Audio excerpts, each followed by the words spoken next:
Éric Tegnier, directeur de la rédaction du média d'extrême droite Livre Noir, a estimé hier soir que les médias ne devraient pas rendre hommage à l'ancien ministre de la Culture décédé. L'hommage n'est pas rendu par tous. Ce jeudi 21 mars 2024, en fin de journée, les médias français ont annoncé la disparition de l'ancien ministre de la Culture, Frédéric Mitterrand. Très rapidement, des personnalités ont pris la parole pour saluer la mémoire de l'ex-membre du gouvernement de François Fillon. Du côté des chaînes info, elles ont également accordé du temps d'antenne pour évoquer le décès du neveu de François Mitterrand. On ne devrait pas aujourd'hui au XXIe siècle lui rendre hommage ce soir. Mais sur le plateau de CNews, dans l'émission de Thierry Cabane, Éric Tegnier, directeur de la rédaction du média d'extrême droite Livre Noir, a fait entendre un autre son de cloche. Ce qui est compliqué est de parler des côtés dark et de ne jamais les exprimer. C'est intéressant. J'ai lu la presse ce soir, y compris le Figaro, qui parle beaucoup de Frédéric Mitterrand. Elle parle justement de ce fameux livre Une mauvaise vie en 2005 et qui, à aucun moment donné, ne dit ce qui est dit, a commencé le débatteur. Et de lâcher, il fait la propagande de la pédophilie et de la prostitution. Il dit lui-même que ça l'excite en Thaïlande auprès des jeunes. À lire, décès de Frédéric Mitterrand, Emmanuel Macron, Jack Lang, Pascal Praud. La classe politique et médiatique rend hommage à l'ex-ministre. Je fais partie de cette génération qui est scandalisée que ça ne laisse pas disqualifier. On ne devrait pas aujourd'hui au XXIe siècle lui rendre hommage ce soir. Je trouve ça extrêmement scandaleux, a-t-il lancé, choquant les interlocuteurs autour de lui. Je suis désolé mais la pédophilie, c'est ce plein pensée aujourd'hui, y compris dans la vie politique.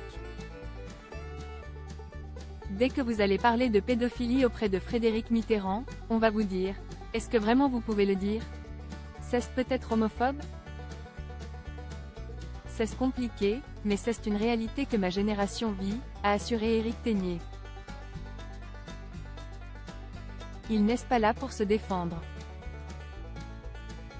Le présentateur Thierry Cabane est alors intervenu, il n'y a pas eu de condamnation. Il n'y a rien eu. Ce sont vos propos évidemment. Je voudrais qu'on rende hommage ce soir à l'homme.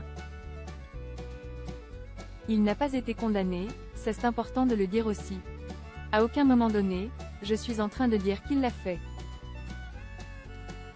Je suis en train de dire qu'il a fait la propagande dans un livre, qu'il a lu et relu, que son éditeur a validé et a publié. C'est fondamental de le souligner, a insisté le directeur de Livre Noir. Il est aussi gêné que Frédéric Mitterrand soit présenté comme une référence. Si on pousse les jeunes demain à lire son livre Une mauvaise vie et qu'on se contente de dire c'est un peu dark, je suis désolé mais... Ce qui est bête, c'est ce qu'il n'est pas là pour se défendre, a répondu Jean-Christophe Florentin, directeur de Playboy, assis autour de la table. Ça me met mal à l'aise.